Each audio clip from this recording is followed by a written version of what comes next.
அனைவருக்கும் இனிய மாலை வணக்கம். காந்தி கல்வி நிலையத்தினுடைய புதன் வாசகர் வட்டத்தின் சார்பாக இன்னொரு முக்கியமான நூலை பற்றி பேச வாய்ப்பு கிடைச்சதற்கு மனமார்ந்த நன்றி. உங்கள் எல்லாருடைய அனுமதியோடையும் நான் முதல்ல ஒரு 4 வார்த்தை சமீபத்தில் அமரரான எழுத்தாளர் இதழியலாளர் D.I. அரவிந்தன் பற்றி 2-3 வார்த்தைகளாவது சொல்லணும் அப்படின்னு நினைக்கிறேன். ஏன்னா அவரும் ஒரு காந்தி மேலே தீவிரமான அபிமானம் உடையவர். காலச்சுவடில் நான் ஒரு 2-3 கட்டுரைகள் தொடர்ந்து காந்தியினுடைய தீண்டாமை பற்றியெல்லாம் எழுதுவதற்கு மிகப்பெரிய உந்து சக்தியாக இருந்தவர் அவர். அதோட காந்தி பற்றி நிறைய உரையாடல்கள் நாங்கள் நிகழ்த்தியிருக்கோம். கூடவே நம்ம இதில் பேசணும் அப்படிங்கிற கோரிக்கையும் நான் இப்போ சமீபத்தில் அவர்கிட்ட வச்ச போது நிச்சயமாக வரேன் அப்படின்னு சொல்லியிருந்தார். ஆனால் அதற்குள்ள காலம் அவருடைய உயிரை பறிச்சிருச்சு. அதில் காந்தி கல்வி நிலையத்தின் சார்பாக நம்முடைய அனைவரின் சார்பாகவும் ஒரு மிகுந்த ஆழ்ந்த ஈடுபாடோடு தன்னுடைய இலக்கிய பணியையும் எழுத்து பணியையும் உற்சாகமாக செய்து வந்த பிறரையும் ஊக்குவித்த அவருடைய ஆன்மா சாந்தி அடையணும் அப்படின்னு வேண்டிக்கிறேன். அவரை நினைவு கூறுறது ரொம்ப ஒரு முக்கியமான தருணமாக எனக்கு இது. அதுவும் இந்த மாதிரியான ஒரு ஒரு ஆடியன்ஸ்க்கு நடுவில் செய்கிறது அப்படிங்கிறது என்னுடைய கடமை நான் நினைக்கிறேன். அவர் இருந்திருந்தால் உண்மையாகவே இன்னும் காந்தி இதழ்கள் நிறைய வந்திருக்கிறதுக்கான வாய்ப்பு நிறைய இருக்குது. காலம் நமக்கு அந்த அளவுக்கு கருணை செய்யலை. D.I. அரவிந்தனுடைய மறைவுக்கு மனமார்ந்த அஞ்சலி. இன்றைக்கி நான் எடுத்துகிட்ருக்கிற புக்கு இணையத்தில் கிடைக்கிது. யார் வேணாலும் டவுன்லோட் பண்ணி படிக்க முடியும். ஒரிஜினல் புக் இருக்குமான்னு எனக்கு தெரியல. இது நான் வேறு ஒன்று தேடும்போது எனக்கு எதேச்சியாக கிடச்ச ஒரு புத்தகம். மகாதேவ தேசாயினுடைய எழுத்துக்களை தேடும்போது காந்திஜி இன் இண்டியன் வில்லேஜஸ் அப்படிங்கிற வேறு ஒரு அடிக்குறிப்பிலிருந்து நான் இந்த புத்தகத்தை தேடி எடுத்தேன். 355 பக்கங்கள் இருக்கக்கூடிய ஒரு புத்தகம். காந்தியினுடைய நிறைய பயணங்களை மகாதேவ தேசாய் மிக அழகாக தொகுத்து பல்வேறு தருணங்களில் எழுதியிருக்கார். அது நம்ம எல்லாருக்குமே தெரியும். இப்போ நம்ம தொடராக கூட சரோதயமில் நம்ம விப்ரநாராயணன் சார் எழுதிட்டு வரார். மகாதேவ தேசாய்ங்கிற அற்புதமான புத்தகம் ஏற்கனவே வந்துட்டுது அப்படின்னா கூட இப்போ தொடராக எழுதும்போது இன்னும் நிறைய தகவல்களை நம்ம தனித்தனியாக வாசிப்பதற்கான ஒரு வாய்ப்பு நமக்கு இருக்குது. ஸோ இந்த புத்தகத்தில் 2 முக்கிய ஆளுமைகள் இருக்காங்க. ஒன்று மகாதேவ தேசாய், 2வது காந்தி. இல்லை முதலாவது காந்தி, 2வது மகாதேவ தேசாய், அப்படி வச்சுக்கலாம். மகாதேவ தேசாய் ஒரு அற்புதமான மனிதர். நம்ம அதை படிக்கும்போது, இந்த புத்தகத்தை படிக்கும்போது நம்ம அதையும் உணர்வோம். எப்பேற்பட்ட ஆட்களை காந்தி தன் கூட வச்சுருந்தார் அப்படிங்கிறது. இது 1925 செய்யப்பட்ட 2-3 பயணங்களை மட்டும் தொகுத்து தரக்கூடிய ஒரு நூல். 355 பக்கம் இருக்குது. இது இங்கே கணேசன் அவர் முக்கியமாக காந்தியினுடைய எழுத்துக்களை எல்லாம் பதிப்பித்த மதராஸை சேர்ந்த கணேசன் தான் இதையும் பதிப்பிச்சிருக்கார். ஏன்னா அப்போ இந்த க்ரீன் பேம்ப்ளெட் காந்தி 1896 இங்கே வந்தபோது சவுத் ஆஃப்ரிக்காக பண்ண அந்த பேம்ப்ளெட் அந்த இது எல்லாவற்றையுமே தொகுத்த அவர் தான் இந்த புத்தகத்தையும் தொகுத்து போட்டிருக்கார். இது 1925 செய்யப்பட்ட பயணம் 1927 புத்தகமாக வந்திருக்கிறது. 27 வந்துருச்சு. இவ்வளோ பெரிய புத்தகத்தை உடனடியாக போன பயணங்களை பற்றி உடனடியாக எழுதி உடனடியாக புத்தகமாக ஆக்கின அந்த வேகம் பிரமிக்க வைக்கக்கூடிய ஒன்று. இந்த புத்தகம் 4 பகுதிகளை கொண்டிருக்கிறது. அதில் 2 பகுதி மகாதேவ தேசாய் எழுதியிருக்காரு. கடைசியில் ஒரு பகுதி காந்தியே எழுதினது. பீகார், யூபி இங்கெல்லாம் போன பயணங்களை பற்றி, திருவிதாங்கூர் இங்கே திருவிதாங்கூர் சமஸ்தானத்துக்கு வந்த பயணங்களை பற்றி காந்தி அவர் எழுதின கட்டுரைகளை தொகுத்து பின்னாடி போட்டிருக்காங்க. அதுக்கப்புறம் கடைசியில் ஒரு 2 கட்டுரைகள் அங்கே இருந்த ஒரு நேஷ்னல் பப்ளிக் ஸ்கூல் பற்றி, அதாவது இப்போ தேசிய பள்ளிகள்லாம் ஆரம்பிக்கப்பட்டது இல்லையா, அங்கே வாரதா அருகிலேயே இருந்த ஒரு பள்ளியை போய் பார்த்து மகாதேவ தேசாய் எழுதிய அனுபவங்களை பின்னாடி சேர்த்துருக்காங்க. அதே போல் ஒரு கற்பனை கதையாக கதரை எங்கெல்லாம் எடுத்துகிட்டு போனாங்க, யார்கிட்டலாம் கதர் போய் சேர்ந்தது, கதர் எப்படி ஒரு முக்கியமான ஒரு இயக்கமாக ஆனது இந்தியாவில் அப்படிங்கிறதுக்கான ஒரு உதாரணமாக எ டே வித் பாப்பர் அப்படிங்கிற மாதிரி ஒன்றுமே இல்லை, கட்டிக்கிறதுக்கு அடுத்த துணி இல்லாத ஒருவரிடம் போய் கதரை பரப்புகிறாங்க. அது மாதிரியான ஒரு கற்பனை கதையான பாப்பர் உண்மையான பாப்பர் தான், ஆனால் அது எழுதப்பட்ட விதம் ஒரு கதை போல் எழுதப்பட்டு மகாதேவ தேசாய் எழுதினதை பற்றின ஒரு குறிப்போட காந்தி குறிப்பு எழுதியிருக்காரு. அதை ஒரு பின்னாடி ஒரு கட்டுரையாக கொடுத்துருக்காங்க. ஸோ இதுதான் இதுக்கு முன்னாடி இதில் இருக்கிற முதல் பகுதியில் அவர் எங்கெல்லாம் போனார் அப்படிங்கிற அந்த லிஸ்ட்டு இருக்குது. ரொம்ப இன்ட்ரெஸ்டிங்கான ஒரு லிஸ்ட்டு, எங்கெல்லாம் காந்தி போனார் அப்படிங்கிறது. அதுக்கு ஒரு பெரிய லிஸ்ட்டு நான் எடுத்து வச்சுருக்கேன். இதில் முதல் இதில் ரூரல் கத்திவாட், அப்புறம் குஜராத், பெங்கால், கட்ச், வார்தா இந்த பகுதிகளுக்கெல்லாம் காந்தி போயிருக்கார். அடுத்து 2வது பகுதியில் வந்து காந்தியை எழுதினது பீகார், யூபி, திருவிதாங்கூர். இந்த பகுதிகளுடைய பயணத்தை பற்றி மட்டும்தான் இந்த புத்தகம் பேசுகிறது. ஸோ இது வந்து இன்னொன்று இன்ட்ரெஸ்டிங்கானது பார்த்திங்கன்னா 1924 காந்தி காங்கிரஸினுடைய பிரசிடெண்ட் ஆகிறார். அதுதான் ஒரே ஒரு தடவை அவர் காங்கிரஸினுடைய தலைவராக தேர்ந்தெடுக்கப்பட்டு அந்த ஒரு வருடம் மட்டும்தான் அவர் வந்து இருந்தார். அதுவும் அந்த அவர் தலைவரான பிறகு தொடர்ந்து அவர் வந்து பயணத்தில் தான் இருந்திருக்கார். அந்த 1925 இந்த புத்தகம் தவிர காந்தி எங்கெல்லாம் பயணமாக இருந்தார் அப்படிங்கிறத நான் தேடி பார்த்தேன். ஏன்னா இந்த புக்கில் இன்னும் ஒரே ஒரு விஷயம் என்னென்னா, இதில் வந்து டேட்ஸ் எதுவுமே கொடுக்கல. மகாதேவ் தேசாய் காந்தி எல்லா இடத்துலையுமே டேட் போட்டு தான் எழுதுவார். ஆனால் இந்த புத்தகத்தில் எந்த தேதியில் எந்த மாதத்தில் அவங்க இங்கே போனாங்க அப்படிங்கிற குறிப்பு இல்லை. இந்த பிகினிங் ஆஃப் த இயர், இந்த மிடில் ஆஃப் த இயர் அப்படி தான் இருக்கே ஒழிய பர்டிகுலர் டேட் இல்லை. ஸோ பர்டிகுலர் டேட்டாக எப்போ போயிருப்பார் அப்படின்னு தெரிஞ்சுக்கிறதுக்காக நான் ரெஃபர் பண்ண புக்கு வந்து நம்ம ஒரு காந்தியினுடைய பயணங்களுடைய அல்லது காந்தி வாழ்க்கையினுடைய டைரியாக ஒரு பைபிளாகவே மதிக்கக்கூடிய ஒரு புத்தகம் சிபி தலாலுடைய the detail chronology of Mahatma Gandhi. அந்த புக்கில் எடுத்து அந்த புக்கை நான் வந்து டவுன்லோட் பண்ணி அதை பிரிண்ட் அவுட் எடுத்து வச்சுருக்கேன். எப்போவுமே அது என்னுடைய டேபிள் மேலே எப்போவுமே இருக்கும். திடீர்னு ஒரு நாள் தோணும், இந்த நாளில் காந்தி எங்கே இருந்திருப்பார், இன்றைக்கி இந்த 1926 ஏப்ரல் 8 காந்தி எங்கே இருந்திருப்பார் அப்படின்னு திடீர்னு காலையில் எழுந்து தோணுன்னா உடனே இப்போ அந்த புக்கை தான் நான் ரெஃபர் பண்ணி பார்ப்பேன். அதுக்கு அந்த இடத்துல அவர் எங்கே இருந்திருப்பார் அப்படிங்கிற அந்த குறிப்பு இருக்கும். அப்புறம் அன்றைக்கி யாருக்கு அவர் கடிதம் எழுதினார் அப்படிங்கிறத தேடி பார்க்கணுன்னா நம்ம கலெக்டட் ஒர்க்ஸ்க்கு போகலாம். கலெக்டட் ஒர்க்ஸில் போய் பார்த்தீங்கன்னா அன்றைக்கி அவர் யாருக்கெல்லாம் கடிதம் எழுதியிருப்பார், யாரோடு அவர் பேசியிருப்பார் அப்படிங்கிற அந்த தகவல் வந்து அங்கே வரும். So detail chronology of Mahatma காந்தியினுடைய அந்த புக்கை எடுத்து பார்த்தபோது பார்த்திங்கன்னா 1925 முழுக்க மனுஷர் வந்து ஒரு பேய் சூறாவளின்னு சொல்கிற அளவுக்கு ட்ராவல் பண்ணியிருக்கார் காந்தி. ஜனவரி மாதத்துலேருந்து, அதாவது அந்த பெல்காம் காங்கிரஸில் வந்து செலக்ட் ஆனதுலேருந்து ஆரம்பித்து ஜனவரியில் ஒரு நாள் கூட அவர் வந்து பர்டிகுலராக ஒரு இடத்துல தங்கலை. அந்த மாதிரி ஒரு சூறாவளி சுற்றுப்பயணத்தை இந்தியா முழுக்க அவர் வந்து மேற்கொண்டிருக்கிறார். அதில் பாதி மாதங்கள் வந்து கல்கத்தாவில் இருந்திருக்கிறார். கல்கத்தாவோடு காந்திக்கு இருக்கக்கூடிய நெருக்கத்தை வந்து நிச்சயமாக அதாவது ஒரு புத்தகம் நிறைய எழுதியிருப்பாங்க அவங்க, அது தேடி நம்ம படிக்கணும். ஏன்னா கல்கத்தாவோடு காந்திக்கு இருந்த தொடர்பு வந்து மிகப்பெரியது. அதே மாதிரி அங்கே வேலை பார்த்த காந்தியர்களுடைய லிஸ்ட்டும் ரொம்ப பெரியது. வேறு யாருதோ மைக் ஆனில் இருக்குதுன்னு நினைக்கிறேன். இங்கேயா? ஓகே சரி. இங்கே ரொம்ப இன்ட்ரெஸ்டிங்காக இந்த detail chronology of Mahatma Gandhi அந்த புக்கில் அவர் எங்கெல்லாம் போனார் அப்படிங்கிற லிஸ்ட் இருக்குது. அதை மட்டும் நம்ம ஒரு தடவை பார்த்துட்டு அதுக்கப்புறமா இந்த இதுக்குள்ளே போகலாம் அப்படின்னு நினைக்கிறேன். முழுக்க டூரு. அதுக்கப்புறம் பை எண்ட் ஆஃப் த இயரில் வந்து காந்தி ஒரு விரதம் எடுக்கிறாரு, அடுத்த ஒரு வருஷத்துக்கு எங்கேயுமே போகிறதில்ல அப்படின்னு. எனக்கு தெரிஞ்சு இந்தியா வந்த பிறகு சிறையில் இருந்த நாட்களை தவிர அவர் எங்கேயுமே போகாமல் இருந்த ஒரு வருஷம் வந்து 1926 தான் நினைக்கிறேன். ஏன்னா 1925 இத்தனை ஒரு சூறாவளி சுற்றுப்பயணம் மேற்கொண்ட பிறகு மேபி அவருடைய உடல்நிலை கருதி டாக்டர்கள் சொல்லியிருக்கலாம் எங்கேயும் போகாதீங்கன்னு. இல்லைனா ஆசிரமத்தில் இருந்தவங்க உங்களை எங்கேயுமே பார்க்க முடியலையே அப்படின்னு வேண்டுகோள் விடுத்திருக்கலாம்.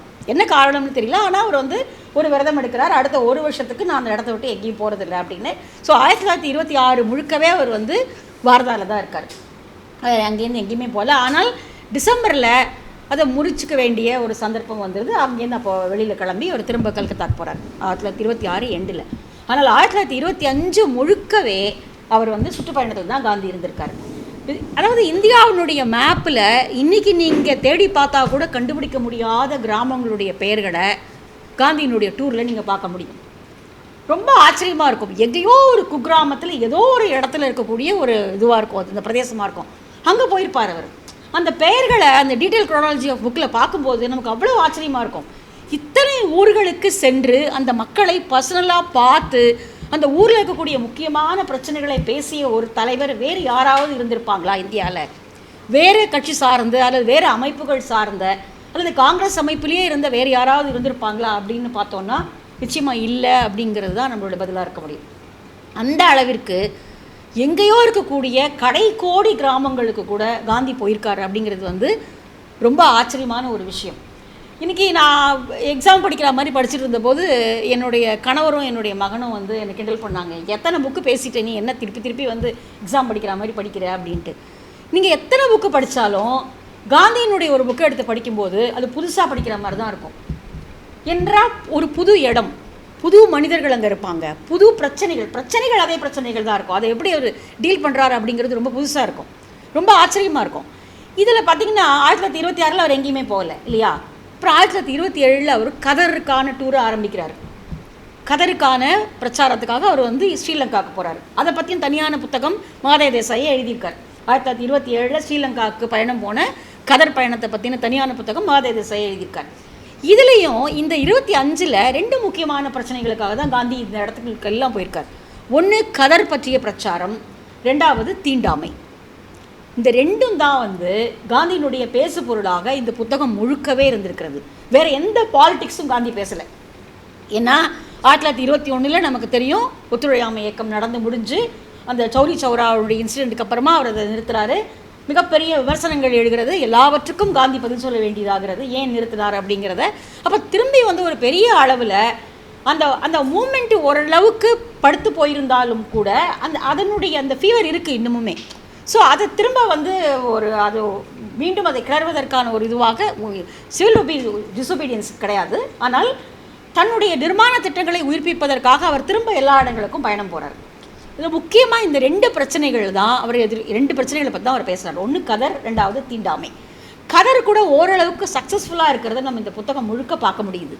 நிறைய இடங்களில் கதர் பிரச்சாரம் வந்து வெற்றிகரமானதாக ஆகிறதாக இருக்கிறது. ஆனால் தீண்டாமைக்கான பதில் வந்து ரொம்ப ரொம்ப மன வருத்தத்தை உண்டு பண்ணக்கூடியதாக அவருடைய காந்தியினுடைய அனுபவங்களே அப்படி தான் இருக்குது.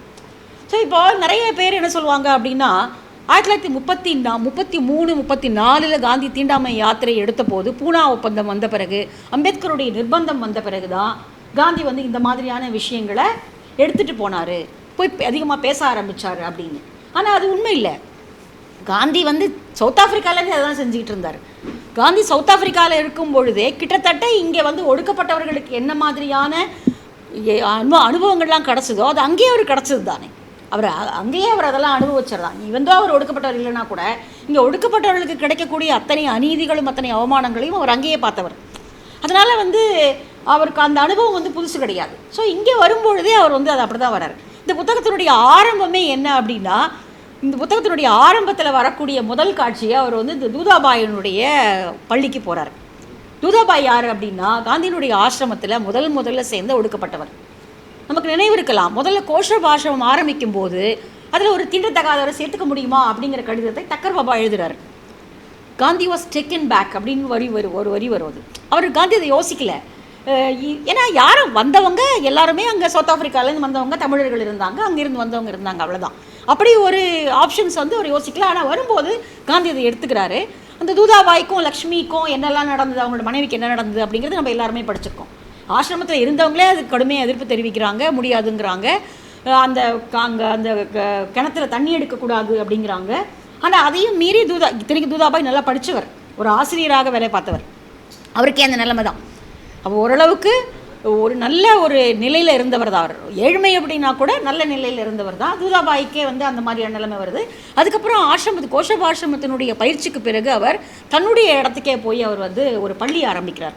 அந்த பள்ளிக்கு போகட்டும் அப்படிங்கிற அந்த இடத்துக்கு போய் பார்க்கணுங்கிறது தான் காந்தியினுடைய முதல் பயண அனுபவமாகவே மகாதேவ தேசாய் அதிலேருந்து ஆரம்பிக்கிறார். இந்த புத்தகம் ஆரம்பிப்பதே அந்த தூதாபாயினுடைய பள்ளியிலிருந்து தான் ஆரம்பிக்கிறது. இங்கே சரி காந்தி எங்கெல்லாம் போனார் அப்படிங்கிறத மட்டும் பார்த்துட்டு நம்ம வந்து இந்த புத்தகத்துக்குள்ளே போகலாம். ஏன்னா இந்த எங்கெல்லாம் போனாருங்கிற விவரம் இந்த புக்கில் இல்லை, காந்திஜி இன் இந்தியன் வில்லேஜஸில் இல்லை. ஆனால் வந்து டீட்டெயில் குரோனாலஜி ஆஃப் மகாத்மா காந்தியில் இருக்குது. ஜனவரியில் பார்த்திங்கன்னா பாம்பேலேருந்து கிளம்பி கோத்ரா, இந்த ஊரெல்லாம் நம்ம கேள்வியே பட்டிருக்க மாட்டோம். த்ரப்பாஜ், வாசோ, பர்தோலி, வாங்கனீர், சூரத், டெல்லி, இதுக்கு நடுவில் இருக்கக்கூடிய சின்ன சின்ன கிராமங்களுக்கெல்லாம் போயிருக்கார். ஸோ இது ஜனவரி முழுக்க பிரயாணம். அடுத்தது பிப்ரவரியில் டெல்லி, ராவல்பிண்டி எங்கே இருக்குது, இப்போ பாகிஸ்தானில் இருக்கிறது டெல்லி, அகமத் நகர், ராஜ்கோட், போர்பந்தர், வாங்கனீர், திரும்ப அடுத்தது திருப்பி மார்ச்சில் டெல்லி, அகமதாபாத், பாம்பே, மദ്രാஸ்க்கு வரார். அப்போ கொஞ்சம் 2-3 நாளைக்கு எர்ணாகுளம், கொச்சின், வைக்கம், இந்த பிரயாணம் தான் இதில் எழுதப்பட்டிருக்கிறது. இந்த புக்கில் கொடுக்கப்பட்டிருக்கிற திருவிதாங்கூர் பயணம் வந்து இந்த மார்ச் மாதத்தில் நடத்தப்பட்ட இந்த பயணம் தான். எர்ணாகுளம், கொச்சின், வைக்கம், குயிலான், திருவனந்தபுரம், பாரூர், ஆலவாய், பாலக்காடு, போதனூர், திருப்பூர், திருச்செங்கோடு, புதுப்பாளையத்தில் வந்து இப்போ தங்கியிருக்கார் திரும்ப. புதுப்பாளையத்தில் 1925 வந்து தங்கியிருக்கார். ஐ திங்க் அப்போ தான் அது ஆரம்பிக்கப்பட்டது, புதுப்பாளையம் திருச்செங்கோடு காந்தி ஆசிரமம். அதுக்கு 1 வருஷம் 2 வருஷம் முன்னாடி வந்து அது கதரினுடைய ஒரு பாட்டாக தான் இருந்தது. அதுக்கு பிறகு தான் அது வந்து காந்தி ஆசிரமமாக மாறுகிறது. ஸோ அந்த இதுக்காக வந்திருக்கலாம் புதுப்பாளையம், மദ്രാஸ். அடுத்து ஏப்ரலில் பார்த்தீங்கன்னா போதாத், மதாதா, பாலிதானாவில் வந்து ஒரு சமண குன்று இருக்கிறது. பாலிதானா வந்து சமணர்களுடைய முக்கியமான ஒரு பிலிகிரிமேஜ் அது. இந்த பாலிதானா குன்று மேலே காந்தி ஏறி போய் அங்கே சுவாமி தரிசனம் பண்ணியிருக்கார். அந்த இடத்துல இருக்குது பாலிதானாவில், அந்த குன்று மேலே காந்தி ஏறி போயிருக்கார். அந்த குன்றில் போய் அங்கே வந்து அவர் அந்த இதை பார்த்துருக்கார். தாம்நகர், கரியாதார், அம்ரேலி, குன்குனாவா, மாங்க்ரோ, பாம்பே, இதெல்லாம் வந்து ஏப்ரலில் செஞ்ச பயணங்கள். அப்புறம் வந்து இன்னும் ஏப்ரல் முடியல, பிலமோரா, கராடி, நவராசி, சாட்னி, தித்தால், பாம்பே, இதெல்லாம் வந்து ஏப்ரலில் போன இடங்கள். மே மாதம் திரும்ப கல்கத்தா, பரீத்பூர், சாந்த்பூர், நவகாளி, கோமிலா. இந்த நவகாளிக்கு அப்புறம் ஒரு 22 வருஷத்துக்கு கழித்து இந்த கலவரங்களுக்காக நாம் வரப்போகிறோம் அப்படிங்கிறத காந்தி நினச்சி கூட பார்த்துருக்க மாட்டார். 25 அவர் போகும்போது நவகாளி ரொம்ப அமைதியான அழகான ஒரு பிரதேசம். அப்போ வந்து கதர் ஒர்க்குக்காக தான் இங்கே போயிருக்கார். ஆனால் 22 வருஷம் கழித்து கொடூரமாக சிதைக்கப்பட்ட ஒரு நவகாளியை போய் அவர் பார்ப்பார் அப்படிங்கிறத காந்தியை கூட நினச்சி பார்த்துருக்க மாட்டார். மெய்மன் சிங் சாந்தி நிகேதனில் ஒரு 3 நாள் இருந்திருக்காரு. அது ரொம்ப அற்புதமான ஒரு தருணங்களை இந்த புக்கில் இருக்குது, நம்ம பார்ப்போம். அதுக்கப்புறம் ஜூனில் கல்கத்தா, டார்ஜிலிங்கில் ஒரு 5 நாள் இருந்திருக்கார். இந்த கஞ்சன்ஜங்காவுடைய சிகரத்தை பார்த்துருக்கார். யூஸ்வலாக கஞ்சன்ஜங்கா சிகரத்தை பார்க்குறதுக்கான வாய்ப்பு கிடைக்காதான். இன்றைக்காவது மேகமூட்டம் இல்லாமல் இருந்திருந்தால் பார்க்குற வாய்ப்பு கிடைக்கும். நாங்கள் 2 முறை அதை பார்த்தோம், மகாதேவ தேசாய் எழுதியிருக்கார். ஸோ கஞ்சன்ஜங்கா அந்த சிகரத்தை அவர்கள் பார்த்துருக்கிறார்கள். கஞ்சன்ஜங்கா காந்தியை பார்த்துருக்கிறது அதுதான் முக்கியம். காந்தி கஞ்சன்ஜங்காவை பார்க்குறது முக்கியம் இல்லை, கஞ்சன்ஜங்கா காந்தியை பார்த்துருக்கிறது. டார்ஜிலிங், பாரிசால், குல்னா, கல்கத்தா. அப்புறம் ஜூலையில் பாட்னா, கல்கத்தா, மிட்னாப்பூர், சிரால்ஜங், டவகாவ்ஸ், கல்கத்தா. இந்த மாதம் முழுக்க கல்கத்தாவில் தான் இருந்திருக்கார் ஜூலையில்.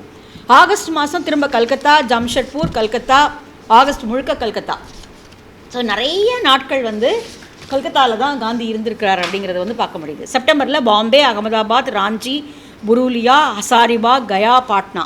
அக்டோபரில் பாகல்பூர், வைத்தியநாத் தாம், மதுப்பூர், கிரீத், ஆரா, புரேனே, கத்திவார், ஹஜிப்பூர். இந்த ஊரில் எங்கே இருக்குது, பல்லியா, லக்னோ, சீதாப்பூர், இதெல்லாம் வந்து பாட்னா, துவாரகா, மாண்ட்வி, பூஜ், கோத்ரா, தும்ரா. நவம்பரில் வரக்கூடிய ஒரு பயணம் தான் இந்த புத்தகத்தில் பேசப்படுது. காந்திஜி இன் இந்தியன் வில்லேஜஸில் பூஜ்பூர், முந்த்ரா, ஜாம்நகர், ராஜ்கோட், அகமதாபாத், தோல்கா, பாம்பே, வார்தா, கான்பூர், அகமதாபாத். இது டிசம்பரில். ஸோ டிசம்பரில் வந்து நிற்கும்போது தான் அவர் வந்து இனிமேல் வந்து இந்த அடுத்த 1 வருஷத்துக்கு எங்கேயுமே போகிறதில்ல அப்படிங்கிற ஒரு முடிவை எடுக்கிறாரு. 1926 முழுக்கவே அந்த டீட்டெயில் குரோனாலஜியில் பார்த்தோன்னா எங்கேயும் போகலை. அவர் வந்து வார்தாலேயே தான் தங்கி இருக்கிறார். எங்கே சார்? சாபர்மதி இல்லை, இது வந்து இதில் தான் இருக்கார், வார்தாவில் தான் இருக்கார். வார்தா அகமதாபாத்தில் தான் இருக்கார், அங்கே தான் இருக்கார், சாபர்மதியில் இல்லை. அப்படி தான் படித்த ஞாபகம் இருக்குது. நான் திருப்பி செக் பண்ணிக்கிறேன். ஆமாம், 1 வருஷம் ஆமாம் அங்கே தான் இருக்கார், ஃபுல்லாகவே இங்கே தான் இருக்கார். இல்லை மேபி அண்ணாமலை சார் அதை கரெக்ட் பண்ணுவார்னு நினைக்கிறேன். நீங்கள் கேட்டோன்னு தான் அந்த டவுட் எனக்கு வருது. சரி, இந்த புக்கு வந்து 2 முக்கியமான விஷயங்களை தான் பேசுது அப்படின்னு நான் சொன்னேன். ஒன்று கதர், 2வது வந்து தீண்டாமை. இந்த தீண்டாமைக்காக காந்தி எதிர்கொண்ட பிரச்சனைகள் வந்து இந்த புத்தகத்தில் மிக தெளிவாகவே மகாதேவ தேசாய் எழுதியிருக்கார். ஏன்னா காந்தி போய் சொன்ன உடனே எல்லாரும் ஏற்றுக்கிற மாதிரிலாம் இல்லை. அதுவும் கட்சியில் வந்து கட்ச் பகுதியில் ரொம்ப தீவிரமாகவே இருக்கிறது தீண்டாமை. ஒவ்வொரு இடத்துலையும் ஒவ்வொரு டிகிரியில் தீண்டாமை இருக்கிறத வந்து நம்ம பார்க்க முடியுது. எல்லா தீண்டாமை அப்படிங்கிறது இந்தியா முழுக்க ஒரே மாதிரி இல்லை, ஒவ்வொரு இடத்துல ஒவ்வொரு மாதிரி. இப்போ சவுத்தில் வேறு மாதிரி, இங்கே ரொம்ப கொடுமையாக இருக்குதுன்னு ராஜாஜி கடிதம் எழுதுகிறாரு. ஆனால் சவுத்தை விட, அதாவது நாயாடிகள்னு சொல்லப்படுற திருவிதாங்கூர் சமஸ்தானத்தில் இருந்த நாயாடிகளோட நிலைமை ரொம்ப மோசங்கிறத காந்தியை பார்க்குறாரு. காந்தி எழுதுகிறாரு, இவ்வளவு கல்வி கற்று இவ்வளவு வளர்ச்சி அடைஞ்ச இந்தியா. ஒரு இடத்துல மகாதேவ தேசாய் எழுதுகிறாரு, இந்தியாவிலேயே பிரிட்டிஷ் இந்தியா இல்லாத தனி சமஸ்தானங்களில் மிக உயர்வான இடத்தை பெறக்கூடியது, முதல் இடத்தை பெறக்கூடியது திருவிதாங்கூர் சமஸ்தானம் தான். அந்த அளவிற்கு மிகச் சிறப்பான ஆட்சி, அங்கே இருக்கக்கூடிய வசதிகள் எல்லாமே அந்த மாதிரி. ஆனால் ரொம்ப மோசமான இடம் எதுன்னா கட்ச். இந்த லிஸ்ட்டில் லாஸ்ட் எதுனா அது கட்ச் தான் முதல்ல எடுக்கக்கூடிய. ஆனால் திருவிதாங்கூர்லேயும் தீண்டாமை இருக்கிறது, கட்சிலையும் தீண்டாமை இருக்கிறது, கல்கத்தாலையும் தீண்டாமை இருக்கிறது. ஸோ இந்த ரெண்டை தான் காந்தி வந்து திரும்ப திரும்ப அட்ரஸ் பண்ணுறாரு. இன்னொன்று கதர் அப்படிங்கிறத வந்து ஒரு தனிப்பட்ட ஒரு விஷயமாக, ஒரு நிர்மாண திட்ட பணிகளில் கதர் என்பது ஒரு தனியான ஒரு அமைப்பு கிடையாது. அது வந்து காந்தியினுடைய நிர்மாண திட்டங்களுடைய இன்டர் கனெக்டட் தான் கதர் அப்படிங்கிறத வந்து நம்ம படிக்கும்போது நமக்கு புரிஞ்சிக்க முடியும். ஏன்னா கதர் அப்படிங்கிறது வந்து அவர் ஏதோ ஒரு நூல் நூக்கணும், ஒரு நூல் உற்பத்தி பண்ணணும், மில் துணிகளுக்கு எதிரானதாக ஆக்கணும் அப்படிங்கிற மாதிரியான ஒரு விஷயமா மட்டும் ஆக்கலை. ஏனென்றால் அதில் வந்து இந்துக்கள் கலந்துப்பாங்க, முஸ்லீம்கள் கலந்துப்பாங்க, ஒடுக்கப்பட்டவர்கள் அது உள்ளே வருவாங்க. ஸோ இது எல்லாருக்குமான ஒரு ஒட்டுமொத்தமான ஒரு விஷயமாக தான் காந்தி வந்து கதரை பார்க்குறாரு. அதுக்கப்புறமா கல்கத்தாவில் இருக்கும்போது காந்திகிட்ட ஒரு கேள்வி கேட்குறாங்க. 1905 ஏற்கனவே சுதேசி இயக்கம் வந்துருச்சு, சுதேசி இயக்கம் வந்த போதே இந்த கதரெல்லாம் வந்தாச்சே, ஆனால் வந்து அது இப்போ ஃபெயிலியர் தானே, இப்போ திருப்பி ஏன் நீங்கள் பழைய எதை தூக்கிட்டு வரீங்க இப்போது? இதே வார்த்தையிலே கேட்குறாங்க. திருப்பி ஏன் பழசையே நீங்கள் தூக்கிட்டு வரீங்க இப்போது? திரும்ப நீங்கள் வந்து ஏன் கற்காலத்துக்கே எங்களை ஓட்டுறீங்க? ஆனால் இந்த புக்கில் இருக்கக்கூடிய இன்னொரு அற்புதமான விஷயம் என்ன அப்படின்னா, நேருக்கு நேராக காந்தியை நோக்கி கேட்கப்பட்ட கேள்விகள், அதுக்கு அவர் நிதானமாக எந்த விதத்திலையுமே சலிச்சு கொள்ளாமல் காந்தி சொன்ன பதில்கள். அதை நம்ம காந்தியினுடைய வாழ்க்கையை முழுக்கவே பார்க்க முடியும். அப்படின்னா கூட மாதா தேசாய் அதை தனித்தனியாக எடுத்து எழுதுகிறாரு. என்ன மாதிரியான கேள்விகளை அங்கே இருந்தவங்க கேட்டாங்க, காந்தி அதுக்கு வந்து எப்படி பதில் சொல்லிக்கிட்டே இருந்தார் பொறுமையாக, எப்படியெல்லாம் வந்து காந்தி அதை வந்து அந்த கேள்விகளை வந்து டேக்கிள் பண்ணுற விதம் எப்படி இருந்தது அப்படிங்கிறத வந்து மாதா தேசாய் எழுதுகிறார். அது வாசிக்க நம்ம வேகமாலாம் இந்த புக்கை வாசிக்க முடியாது, கொஞ்சம் நிதானமாக தான். ஏன்னா மாதா தேசாயினுடைய லாங்குவேஜும் அவ்வளோ அழகான லாங்குவேஜ்.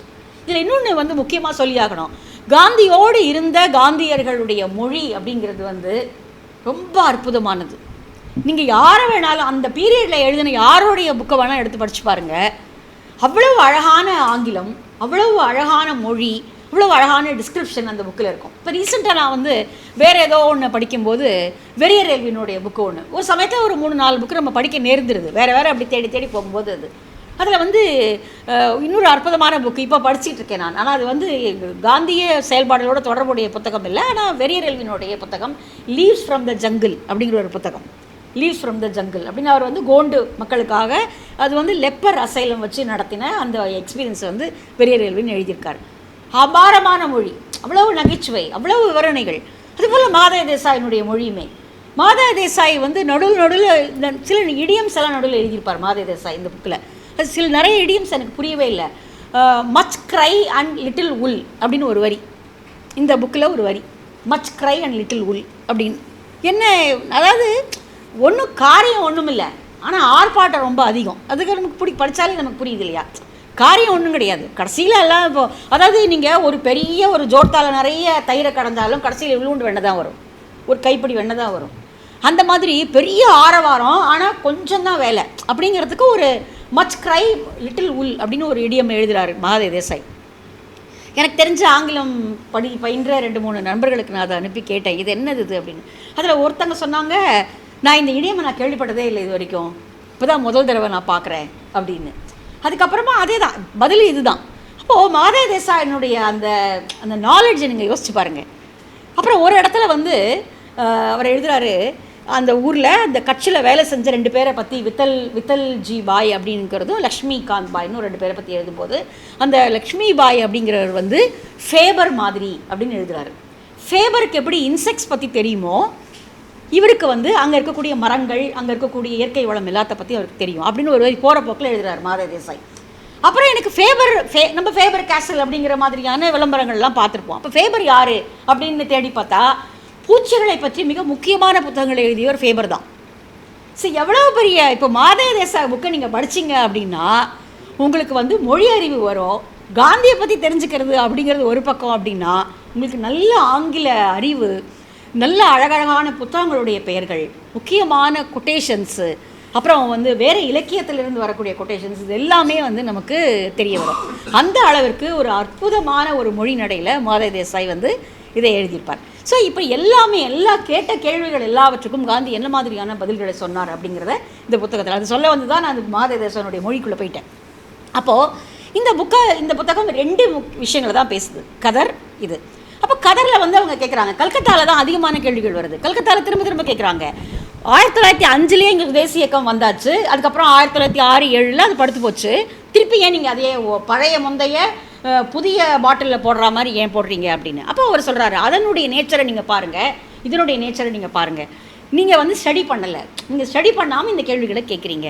இது வந்து ஒரு 4 பேர் நூற்கிறதுனால சரியாக போச்சா, 4 பேர் 4 சிட்டங்க வச்சு பண்ணால் முடிஞ்சு போச்சா அப்படின்னு கேட்குறாங்க. அப்படி இல்லை. எவ்வளவு ஆர்கனைசேஷன்ஸ் இப்போ இந்தியாவில், அதாவது இந்த டேட்டா கலெக்ஷன் இன்றைக்கி வந்து நம்ம இன்றைக்கி இருக்கக்கூடிய கரண்ட் யுகத்தில் நம்ம சொல்கிறோம் டேட்டா தான் அறிவு அப்படின்னு. டேட்டா தான் இன்றைக்கி நாலேஜ் இல்லையா? ஒரு டேட்டா தான் வந்து ஒரு அரசாங்கத்தையே பல விஷயங்களை கட்டமைக்கக்கூடிய ஒரு விஷயமா இருக்குது. ஆனால் இது காந்திகிட்டேருந்து கற்றுக்கிட்டது தான். காந்தி வந்து அந்த டேட்டா கலெக்ட் பண்ணுறதுல அவர் வந்து ஒரு சக்கரவர்த்தி. அந்த அளவிற்கு அவர் தன்னுடைய விரல் நுனிகளில் அந்தந்த ஊர் பற்றின டேட்டாவை கையில் வச்சுருக்காரு. அப்போ அவர் பதில் சொல்கிறாரு, நீங்கள் வந்து கல்கத்தாலேயே இன்றைக்கி எத்தனை ஆர்கனைசேஷன் இருக்குதுன்னு பாருங்கள்.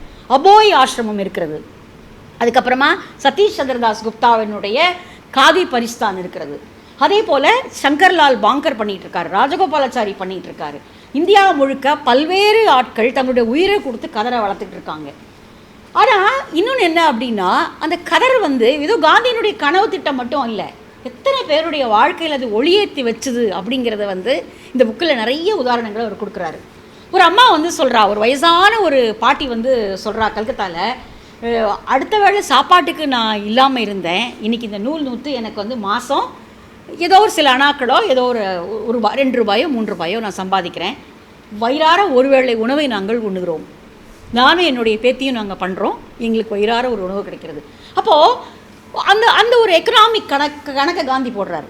இந்தியா முழுக்க இத்தனை பேர் இவ்வளவு நூல் நூற்று இவ்வளவு கதரை உற்பத்தி பண்ணாங்க அப்படின்னா அது எந்த அளவிற்கு ஒரு உற்பத்தியான ஒரு உற்பத்தி கூறாக இந்தியாவில் இருக்க முடியும் அப்படிங்கிறத அவர் எல்லா இடங்களையும் அந்த கணக்கை வந்து அவர் சொல்கிறார். அதுக்கு பிறகு இது வந்து மில் துணிகளுக்கு எதிரானது மட்டும் கிடையாது.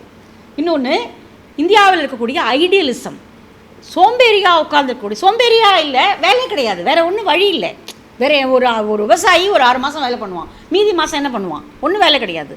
அதே போல் வேலை வாய்ப்புகளே இல்லாத பிரதேசங்களில் காதி தான், கதர் தான் முக்கியமான ஒரு அவங்களுடைய சோர்ஸ் ஆஃப் இன்கமாகவே மாறுது. அதை வந்து திரும்ப திரும்ப காந்தி வந்து இந்த புத்தகம் முழுக்க பேசியிருக்கார். எப்படி ஒரு சோர்ஸ் ஆஃப் இன்கமாக மாறி மக்களை, இன்னொன்று சுயமரியாதை அப்படிங்கிறத காந்தி அளவுக்கு பேசினவங்க உண்டா அப்படிங்கிறது வந்து ரொம்ப ஒரு டவுட்டு தான்.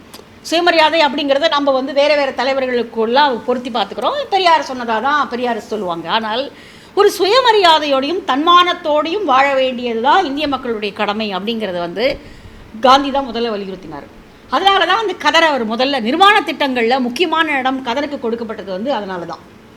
திரும்ப திரும்ப அவர் வந்து நீங்கள் உங்களுடைய நீங்களே வேலை செஞ்சு நீங்களே சம்பாதிக்க முடியும் அப்படிங்கிற அந்த தன்மையை அவர் வந்து அவர் காட்டுறார். அதனால் கோடிக்கணக்கான மக்கள் ஒரு 2 அணாவாவது 3 அணாவாவது 4 ரூபாயாவது சம்பாதிக்க முடிந்தது அப்படிங்கிறத வந்து இந்த கதர் இயக்கம் வந்து காட்டி கொடுக்குது. அந்த அளவிற்கு ஒரு பெரிய இயக்கமாக இந்தியா முழுக்க நடந்ததை வந்து இந்த புத்தகத்தில் அவர் திரும்ப சொல்கிறார். சரி, கதரை நம்ம கொஞ்சம் வச்சுட்டு தீண்டாமை பக்கம் போவோம். ஏன்னா வந்து மணி 7:15 ஆகிடுச்சு, இன்னும் ஒரு 20 நிமிஷமாவது தீண்டாமையை பற்றி பேசணும். திருவிதாங்கூரில் ஒரு விதமான தீண்டாமை. அங்கே வந்து இந்த வைக்கமில் வந்து அவங்க திரும்ப ரெப்ரசன்ட் பண்ணுறாங்க, காந்திகிட்ட வந்து கேட்குறாங்க, நாங்கள் வந்து இந்த பிரச்சனையை எப்படி வந்து நாங்கள் எடுத்துகிட்டு போகிறது அப்படின்னு. அப்போ அந்த ஆர்த்தடாக்ஸோடையும் அவர் பேசுகிறார், ஆர்த்தடாக்ஸ் குரூப்போடையும் அவர் பேசுகிறாரு, காந்தி இவங்களோடையும் பேசுகிறாரு, அந்த ரிஃபார்மிஸ்டோடையும் பேசுகிறாரு, அந்த ஒடுக்கப்பட்டவர்களோடையும் பேசுகிறாரு. இந்த 3 தரப்போடையும் பேசிய தலைவராக அவர் ஒருத்தர் தான் இருப்பார். அதே போல் கட்சியிலையும் இதே பிரச்சனை தான் வருது. ஆனால் கட்சியில் வந்து ரொம்ப மோசமாக இருக்குது. கட்சியில் வந்து என்ன சொல்கிறாங்க அப்படின்னா, அந்த ஆர்த்தடாக்ஸ் தான் செல்வந்தர்களாக இருக்கிறவங்க, அவங்களுடைய பர்மிஷன் இல்லாமல் எதுவுமே பண்ண முடியாது. அப்போ அவங்க வந்து டிவிஷன் என்னன்னா, ஒரு என்ட்ரன்ஸே வந்து காந்தியினுடைய கூட்டத்துக்கு என்ட்ரன்ஸே வந்து வேறு என்ட்ரன்ஸு. சாதாரணமான டச்சபிள்ஸ் எல்லாம் ஒரு வழியாக வரலாம், அன்டச்சபிள்ஸ் வேறு வழியாக வரலாம். இவங்க 2 பேரும் ஒரே வழியாக வந்துடக்கூடாது, 2 பேருக்கு நடுவில் தடுப்பு. ஆனால் காந்தி அன்டச்சபிளுடைய கேட் வழியாக தான் உள்ளே வர்றார். இப்போ இவங்களுக்கு பிரச்சனை. இப்போ என்ன பண்ணுறது? காந்தி அன்டச்சபிளா டச்சபிளா என்ன பண்ணுறது? இப்போ காந்தி அன்டச்சபிள் வழியாக உள்ளே வந்துட்டார். இப்போ அவங்கள வழியாக தொட்டுட்டு தான் உள்ளே வந்திருக்காரு. இப்போ இவங்க அவரை தொட முடியாது.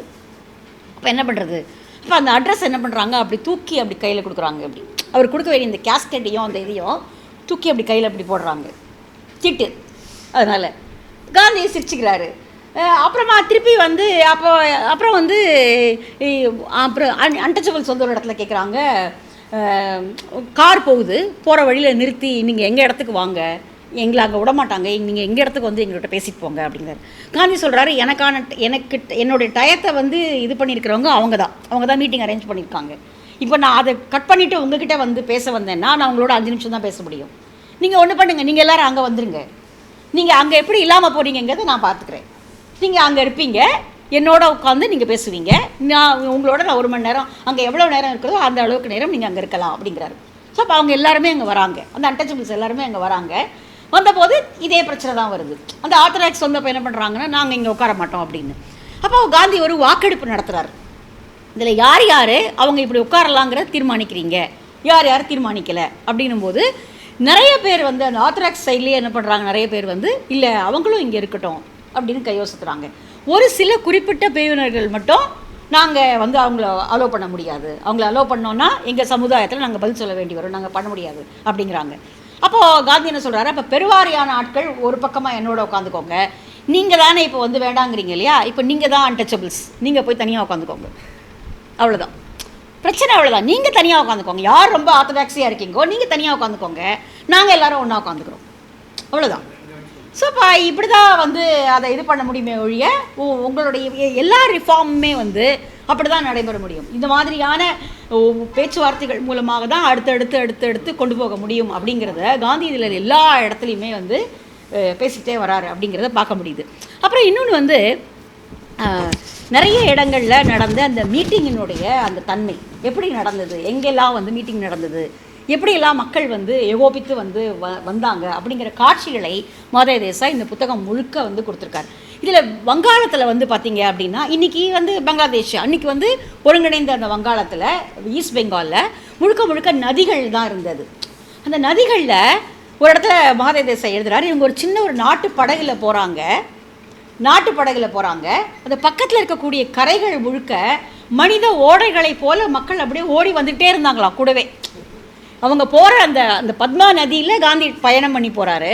அந்த படகை ஒட்டி அந்த 2 புறமும் கரைகளில் இந்த மனிதர்கள் அப்படியே அவர்கள் ஒரு சிற்றோடையை போல் அப்படியே ஓடி வந்துகிட்டே இருந்தாங்க முழுக்கவே. அதே போல் ஒரு ஒரு சுடு வெயிலில் கூட மக்கள், ஆயிரக்கணக்கான மக்கள் கொஞ்சம் கூட நகராமல் உட்கார்ந்துருந்த காட்சிகள், அதாவது நிறைய காட்சிகள் தனித்தனியாக இந்த புத்தகத்தில் நம்ம சொல்லிகிட்டே போகலாம். அதாவது ஒரு இடமும் கூட்டம் நடந்த இடம் எப்படி இருந்தது, அப்புறம் அங்கே நடந்த உரையாடல்கள் எப்படி இருந்தது, அதற்கு பிறகு காந்தி அந்த கேள்விகளுக்கு என்ன மாதிரியான பதில்களை சொன்னார், அங்கு அந்த மக்களுடைய உற்சாகமும் அவங்களுடைய பங்கேற்பும் எப்படி இருந்தது அப்படிங்கிற நிறைய தகவல்களை தனித்தனியாக இந்த புத்தகம் முழுக்க நம்ம பார்த்துட்டே போக முடியும். அதில் பெண்களுடைய பங்களிப்பு அப்படின்னு பார்த்தோம் அப்படின்னா நிறைய இடங்களில் ரொம்ப ஆச்சரியமாக இருக்குது. ஒரு வீட்டில் போய் காந்தி தங்குறாரு, அவர் தான் வந்து ஹோஸ்ட்டு, காந்தியுடைய ஹோஸ்ட் அவர் தான். அந்த வீட்டினுடைய அம்மா வந்து தன்னுடைய 101 சவரன்கள் தங்க நகையை கொண்டு வந்து காந்தி கையில் அப்படியே கொடுக்குறாங்க.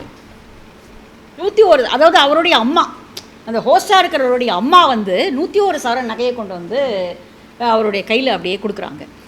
இது வந்து உங்களுடைய நிர்மாணத்திட்ட பணிகளுக்காக நாங்கள் கொடுக்குறது அப்படின்னு. அப்புறம் வாங்கநீரில் ஒரு இடத்துல என்ன பண்ணுறாங்க, அந்த ஊரினுடைய ஒடுக்கப்பட்டவர்களாக இருக்கக்கூடிய இசைவான்கள் அந்த வீட்டினுடைய ஹாலில் வந்து இசை பாடல்களை இசைக்கிறாங்க. அந்த வீடு வந்து ஒரு ஆர்த்தடாக்ஸ், ஒரு பிராமின் வீடு. அப்போது அவங்களுடைய ஹாலில் வச்சு இது பண்ணும்பொழுது காந்தி வந்து அந்த வீட்டு பெண்கள்கிட்ட கேட்குறாரு, இவங்களை இப்படி வச்சு பாட விடுறது அப்படிங்கிறது உங்களுக்கு வந்து பிரச்சனை ஒன்றும் இல்லையே அப்படின்னு கேட்குறாரு. இல்லை, எங்களுக்கு ஒன்றும் பிரச்சனை இல்லை. இப்போ நான் வந்திருக்கிறதுனால வந்து இது நடக்குதா, ஏன்னா நிறைய இடங்களில் அது அப்படி தான் நடக்குது. காந்தி வர்றதுனால ஒரு பம்பார்டிங் நடக்குது, அதுக்கப்புறமா அது அப்படியே ஒன்றும் இல்லாமல் போய் திருப்பி பழையபடி அவங்க ஆயிடுறாங்க. அப்படின்னும் போது அவர் கேட்குறாரு, இல்லை நான் வந்திருக்கிறதுனால இதை நீங்கள் செய்கிறீங்களான்னு. இல்லை, நீங்கள் இல்லைனாலும் இதுதான் எங்களுடைய இது, இப்படி தான் இருக்குது, அவங்க உள்ளே வரலாம்.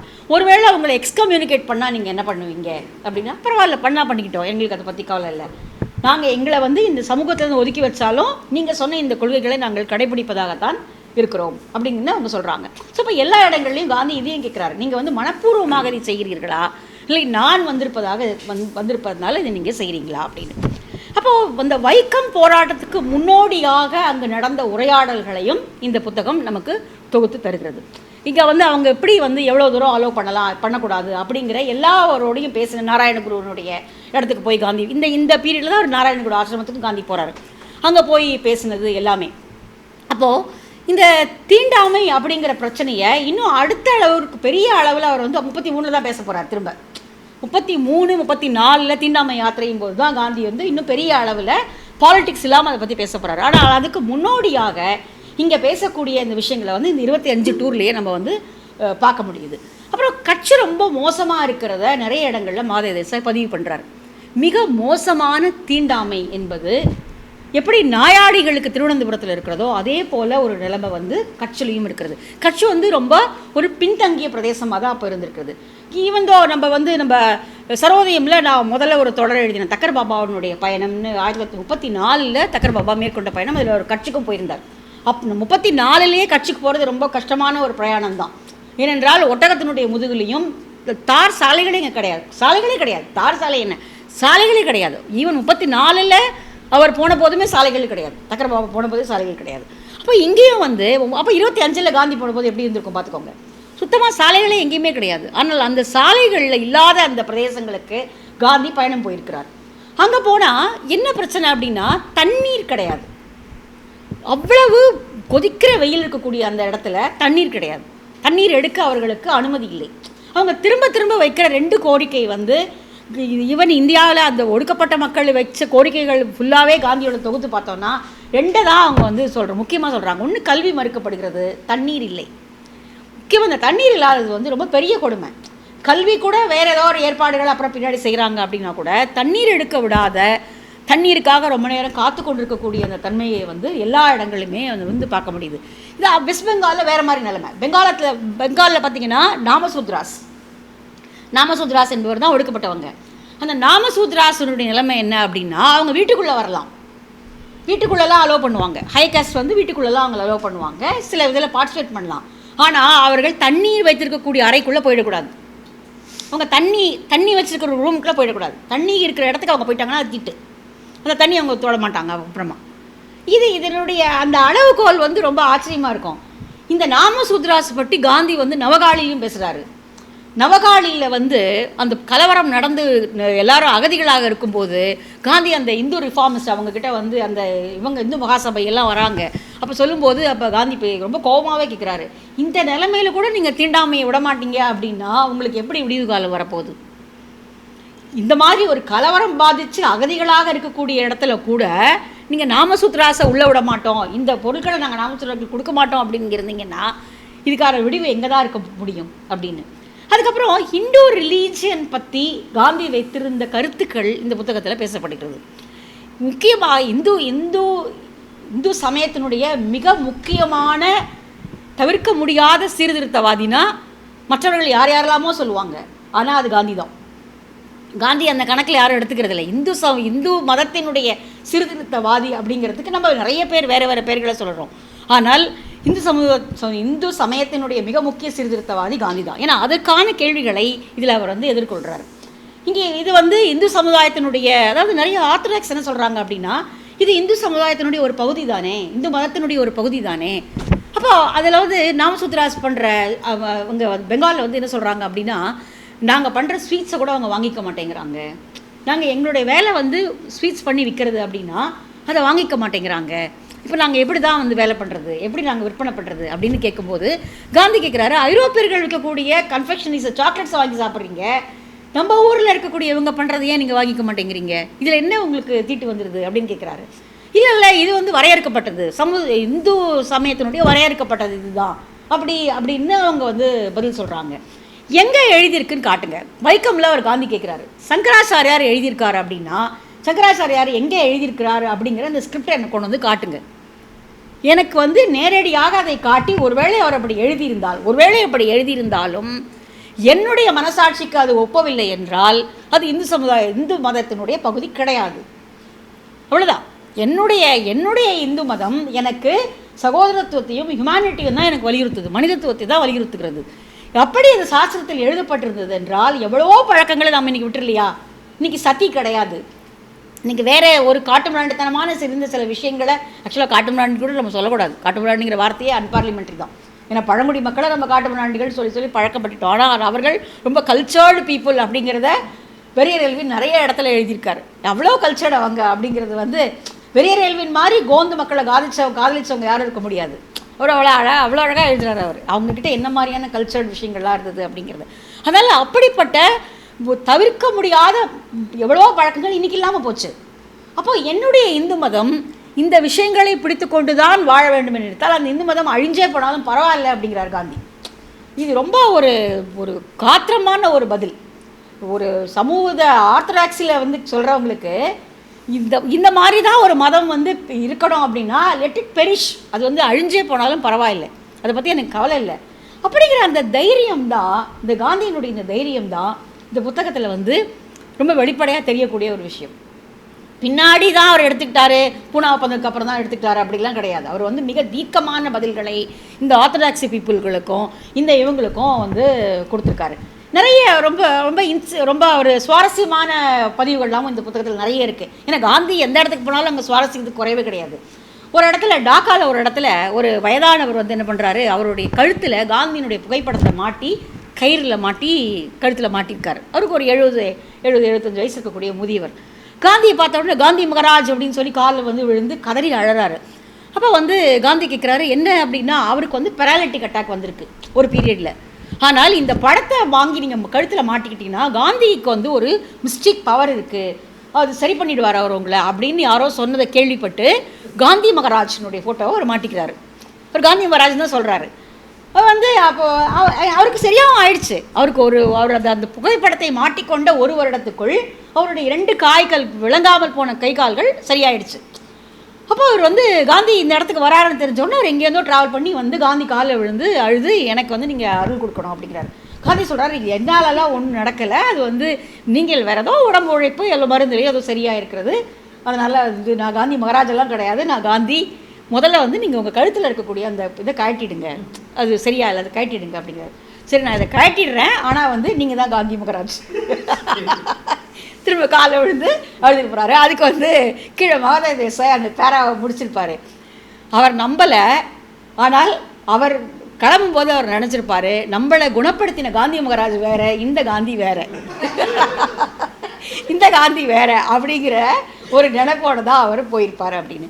அப்புறம் ஒரு இடத்துல வந்து கிராமத்தில் பெண்கள்லாம் வந்து ஆட்டோகிராஃப் கேட்குறாங்க. காந்தி வந்து ஆட்டோகிராஃப்க்கு வந்து காசு வாங்குறவர். ஏன்னா அது ஒரு பெரிய தொல்லையாக போச்சு இல்லையா, ஒரு இடத்துல வந்து காந்திக்கு அது தொல்லை தான். அப்போ வந்து ஆட்டோகிராஃப்க்கு கொடுக்கணும்னா நான் காசு வாங்குவேன்னு சொல்லி தான் நிறைய இடத்துல காசு வாங்கி தான் ஆட்டோகிராஃப் போட்டு கொடுக்குறாரு. இந்த ஒரு இடத்துல வந்து கிராமத்து பெண்கள் வராங்க. இப்போ அந்த கிராமத்து பெண்கள்கிட்ட வந்து ஆட்டோகிராஃப் கேட்கும்போது காந்திக்கு வந்து சிட்டியில் இருக்கிற பெண்கள் தான் இது ஒரு வேலையாக வச்சு செய்கிறாங்க, நீங்களுமா அப்படின்னும் போது அப்போ ஒரு பொண்ணு வரா, அந்த ஒரு கிராமத்துலேருந்து ஒரு பொண்ணு வந்து காந்திக்கிட்ட சொல்கிறா, அந்த பெண்கள் எல்லாம் அடக்கிட்டு சொல்கிறா, எதுக்கு நீங்கள் வந்து காந்தியினுடைய இதை வந்து நீங்கள் ஆட்டோகிராஃப் கேட்குறீங்க, ஆட்டோகிராஃப்லாம் வாங்கக்கூடாது நீங்கள் அப்படிங்கிறா. காந்தி வந்து பரவாயில்லையே உனக்கு தெளிவு இருக்குது அப்படிங்கும்போது, ஆமாம் காந்திஜி, நான் எதுக்கு உங்ககிட்ட தனிப்பட்ட செய்தியை நான் ஏன் வாங்கணும், நான் ஒரு ஏழை குடியானவனை பார்க்குறேன், அவனுடைய செய்தி அவன் மேலே உங்களுடைய செய்தி அதில் எழுதியிருக்கு. ஒரு பங்கியை பார்க்குறேன், நீங்கள் சொன்ன செய்தி எனக்கு புரியுது, ஒரு பங்கியை பார்க்கும்போது நீங்கள் என்ன செய்தி சொன்னீங்க அதை பற்றினு எனக்கு தெரியுது. இந்த சக்ராவை பார்க்குறேன், எனக்கு வந்து அந்த சக்ராவில் உங்களுடைய செய்தி இருக்கிறது.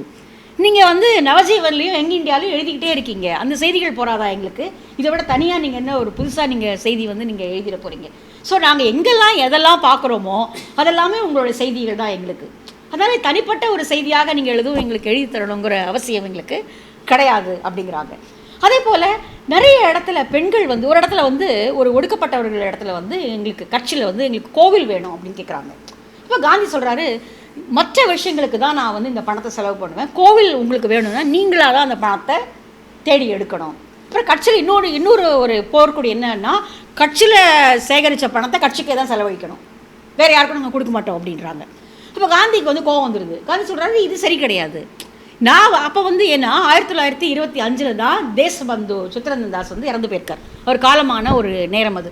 அவருடைய மெமோரியலுக்காகவும் காந்தி இப்போ வந்து பணம் திரட்டுறாரு. அப்போ வந்து நான் வேறு ஒரு விஷயத்துக்காக பணம் திரட்டும் போது நீங்கள் வந்து இந்த பணத்தை கட்சியில் சேகரித்த பணத்தை அங்கேயே தான் செலவழிக்கணும் அப்படிங்கிறது வந்து நியாயம் கிடையாது. உங்களுக்கு கோவில் வேணும்னா நீங்கள் முயற்சி பண்ணி அந்த பணத்தை உண்டு பண்ணுங்க, உங்கள் முயற்சியில் நீங்கள் செய்வது தான் உங்களுக்கு நிலைச்சி நிற்கும். இப்படி நன்கொடைகள் வாங்கி நீங்கள் செய்ய முடியாது. இப்போ முதல்ல வந்து நீங்கள் உங்களிலேருந்து ஆரம்பிங்க அப்படிங்கும்போது 2 குழந்தைகள் வந்து நிறைய வெள்ளி நகைகள் போட்டுக்கொண்டு வந்து காந்திக்கு ஏதோ அந்த மாலை கொடுக்க வருது. இந்த வெள்ளி நகையெல்லாம் அழுக்கா ஆகிடும், நீ போட்டுகிட்டே இருந்தீங்கன்னா என்ன பண்ணலாங்கிறாரு. சரின்னு கழட்டி கொடுத்துருது அந்த குழந்தை. 2 குழந்தைகள் தன்னுடைய வெள்ளி நகைகளை கழட்டி கொடுக்குதுங்க. உடனே காந்தி சொல்கிறாரு, நீங்கள் கோவில் கட்டணும்னு சொன்னீங்க இல்லையா, அதனுடைய முதல் வெகுமதியை நான் இந்த வெள்ளி நகைகளை உங்களுக்கு தரேன், இங்கேயே கலெக்ட் பண்ணுங்கள், உடனே கலெக்ட் பண்ணுங்கள் அப்படி. அப்போ உடனே கொஞ்சம் அங்கே பொருள் கலெக்ட் ஆகுது. அப்போ சொல்கிறாரு, இந்த பொது பணத்தில் நீங்கள் கோவில் கட்டி இதுக்கு 3 பேரை நீங்கள் ரெப்ரசன்டேட்டிவாக வைக்கணும். ஒன்று என்னோட தரப்புலேருந்து ஒருத்தங்க இருப்பாங்க, உங்கள் தரப்புலேருந்து ஒருத்தங்க இருப்பாங்க, அந்த கிராமத்து தரப்புலேருந்து ஒருத்தங்க இருப்பாங்க. இந்த 3 பேருமாக சேர்ந்து அனைவருக்குமானதாக இந்த கோவிலை நீங்கள் நிர்மாணம் செய்ய வேண்டும் அப்படின்னு சொல்கிறாரு. ஸோ இப்போ இப்படி இந்த மாதிரி ஒரு சின்னதாக இன்சிடென்ட் இல்லை போகிற இடத்துல எல்லாம் என்னது. அப்புறம் அவர் வந்து பாட்னா போயிட்டு வரும் பொழுது வழியில் ஒருத்தர் வந்து பார்க்குறாரு காந்தி வந்து பார்த்துட்டு காந்தியோட காரில் வந்து 3 பேர் வராங்க. காந்தி, மகாதேவ் தேசாய், சதீஷ் சந்திர தாஸ் குப்தா வரார். சதீஷ் சந்திர தாஸ் குப்தா மிக முக்கியமான வங்காளி. நம்ம எல்லாருக்குமே தெரியும். அவர் வந்து காதி பரிஸ்தான் அப்படிங்கிறது வந்து வங்காளத்தில் மிகப்பெரிய அளவுக்கு காந்தியினுடைய நிர்மாண திட்டங்களை எடுத்துக்கொண்டு போனவர் சதீஷ் சந்திரதாஸ் குப்தா. அவர் காரில் உட்காந்துருக்காரு. அப்போ அந்த யூபியிலேருந்து அவர் வந்து அந்த வழியில் பார்த்தவர் கேட்குறாரு, இவர் யாரும் தெரியுமா அப்படின்னு கேட்குறாரு மகாதேவ் தேசாய். எங்கள் 2 பேரையும் உங்களுக்கு தெரியும், இவர் யாரும் தெரியுமாண்ணா? நான் வந்து யங் இண்டியா தொடர்ந்து படிக்கிறேன். எங்கேயோ இருக்கார் அவர். நான் யங் இண்டியா தொடர்ந்து படிக்கிறேன், அதில் வந்து இவரை பற்றி காந்தி எழுதுறது எனக்கு தெரியும், நான் படிச்சிருக்கேன் அப்படிங்கிறாரு. அப்புறம் வந்து யங் இண்டியாவை நீங்கள் எப்படி வாங்குறீங்கன்னா, நான் 2 காப்பி வாங்குவேன், நான் வந்து ஒன்று ஃபைல் பண்ணுவேன், நான் படிச்சுட்டு எங்கள் கிராமத்தில் இருக்கிற எல்லாரையும் நான் வந்து படிக்க வைப்பேன் அப்படின்னு. ஸோ இந்த மாதிரி போகிற இடங்களில் எல்லாம் ஒரு சாதாரண மனிதர்களாக தெரிபவர்கள் எல்லாருமே எப்படி காந்தி இயக்கத்துக்குள்ளே வந்து தங்களை அர்ப்பணித்து கொண்டு இருக்கிறார்கள் அப்படிங்கிறத வந்து நம்ம இந்த புத்தகத்தை பார்க்க முடியும். 2 முக்கியமான இடங்களுக்கு காந்தி முதல்ல போகிறார். இந்த சாப்டர்ஸ் உள்ளே போகும்போதே 2 இடத்துக்கு போகிறார். ஒன்று வந்து தூதாபாயினுடைய ஸ்கூல். அந்த ஸ்கூல் வந்து கிட்டத்தட்ட சிதிலமடைஞ்சு இருந்த அந்த ஸ்கூலை தூதாபாய் இங்கே வந்து காந்தி சத்திய கோஷவாசிரமத்தில் ட்ரைனிங் எடுத்துகிட்டு போய் அங்கே போய் ஆரம்பிக்கிறார். இப்போ தூதாபாய் வந்து ஒரு தனி ஆள் கிடையாது, அவர் காந்தியினுடைய ஆள் இல்லையா, அதனால் அவருக்கு அங்கே வரவேற்பு இருக்கிறது. அங்கே வந்து இப்போது காந்தி போகும்போது 90 பேர் அங்கே படிக்கிறாங்க. Even though there is no invitation for Gandhi, அந்த ஸ்கூலுக்கு யாரும் காந்தியை அழைக்கலை.